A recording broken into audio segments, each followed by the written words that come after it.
Fala, trilheiros e trilheiras, tudo bem com vocês? Seguindo aqui no tipo penal de moeda falsa, escreve aí no caderno. O delito de moeda falsa é um crime formal e de perigo abstrato. O que isso significa?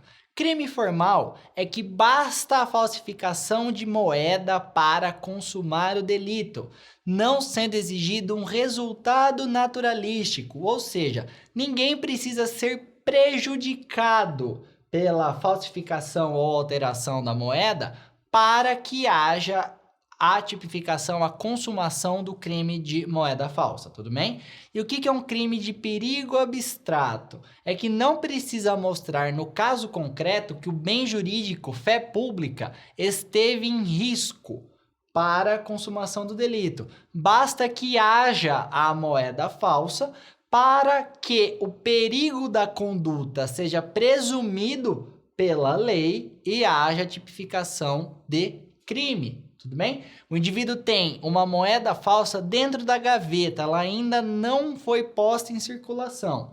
Há o crime de moeda falsa, beleza? Lembra do crime de direção embriagada? O crime de direção embriagada, o indivíduo ele cumpriu as regras do CTB certinho, ele deixou uma senhorinha atravessar a rua, ele parou no semáforo, ele parou no pare, ele fez tudo direitinho, ele está embriagado, perigo abstrato, irá responder criminalmente. Aqui é a mesma forma, a moeda falsa acabou de ser fabricada, ela não foi posta em circulação, não importa, crime de moeda falsa, artigo 289 do Código Penal, perfeito?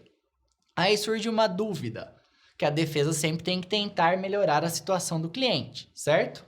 Imagina que o indivíduo, ele falsificou uma moeda a nota de R$2, que o valor é baixo. E ele falsificou 5 notas de R$2, totalizando R$10, tudo bem? Aplica-se para ele o princípio da insignificância? O STJ e o STF já enfrentaram essa questão. O STJ no HC 210.764 e o STF no habeas corpus 105.638. E ficou entendido que não se aplica o princípio da insignificância para o delito de moeda falsa, porque o crime ele viola a rigidez e a confiança da população no sistema financeiro brasileiro, tudo bem? Então, não se aplica, é isso que você responde em prova. Agora, para fins de artigo, para fins de mestrado, pós-graduação, existe a posição do doutrinador Heleno Fragoso, que ele entende que se o indivíduo ele falsifica uma nota de valor menor, utilizando por base uma nota de valor maior, ele não responde pelo crime porque essa conduta seria atípica. Como assim, professor? Lembra que eu brinquei na aula anterior falando de transformar antigamente a nota de 2 na nota de 100 por conta da cor ser parecida? Imagina que alguém faz o contrário. Não faz sentido, mas imagina que alguém faz o contrário. Pega uma nota de 100 e transforma na nota de 2. Para o Heleno Fragoso, isso não seria crime. Essa conduta seria atípica. Nunca foi enfrentada essa questão nos tribunais. Pelo disposto nos habeas corpus que a gente viu, que eu mencionei para vocês, essa conduta ainda assim seria típica, tá? Mas fica essa divergência doutrinária. Outra questão que surge para a gente analisar. A falsificação grosseira. Imagina que eu vou tentar comprar coisas no supermercado e eu entrego a nota do Monopoly, ou a nota do Banco Imobiliário, ou aquele dinheirinho falso que é menorzinho e vem carimbado, sem valor, sabe? Que a gente compra nas lojinhas. Então, a falsificação grosseira, ela é típica ou não? Existe a súmula 73 do STJ, turma, cuja redação é: não caracteriza nenhum delito do artigo 289 do Código Penal, podendo o agente responder por tentativa de estelionato, tá bom? Então, a falsificação grosseira não é caso de moeda falsa do artigo 289. Mas como eu fui comprar alguma coisa usando essa moeda com falsificação grosseira, o que eu fiz? Eu tentei enganar a loja. Eu tentei praticar um estelionato, tá bom? E qual que é a consequência dessa história? Porque o crime do artigo 289 do Código Penal é de competência da Justiça Federal. Já o estelionato é de competência da Justiça Estadual. Então gera esse pequeno probleminha, tá? O indivíduo ele vai na loja com uma nota com falsificação grosseira e tenta comprar.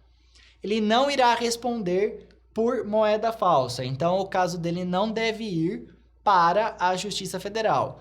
Caso se entenda se tratar de estelionato naquela situação em concreto, ele será processado por tentativa de estelionato na Justiça Estadual. Perfeito? E aí surge uma dúvida para fins de dosimetria. E se o indivíduo ele falsifica a moeda, que é o caput do artigo 289, e a introduz no mercado, que é a figura equiparada do parágrafo 1º? Ele irá responder, turma, por um crime único, sendo a segunda conduta mero exaurimento da primeira. Perfeito? E aí, o artigo 295 nos mostra causa de aumento de pena para o crime de moeda falsa. Qual é a causa de aumento de pena? Se o agente é funcionário público e comete o crime prevalecendo-se do cargo, aumenta a pena de sexta parte.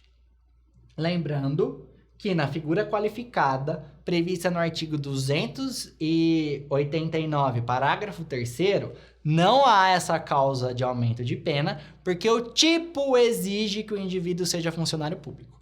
Perfeito? E aí, turma, existe o artigo 291 do Código Penal, que pune a conduta de ter petrechos para falsificação de moeda. Então, quais condutas são punidas? Os atos de fabricar, adquirir e fornecer a título oneroso ou gratuito, possuir ou guardar maquinismo, aparelho, instrumento ou qualquer objeto especialmente destinado à falsificação de moeda. A pena é de reclusão de 2 a 6 anos e multa. Novamente, temos um crime formal, não precisa ter sido fabricada nenhuma moeda. Basta que o indivíduo tenha esses petrechos para responder criminalmente. E também existe uma causa de aumento de pena do artigo 295. Então, se o indivíduo que ele tem petrechos, ele é funcionário público e ele pratica esse crime prevalecendo-se do cargo, ele terá a pena aumentada da sexta parte. Combinado, turma? Encerramos mais uma aula. Bons estudos e um abraço. Tchau, tchau.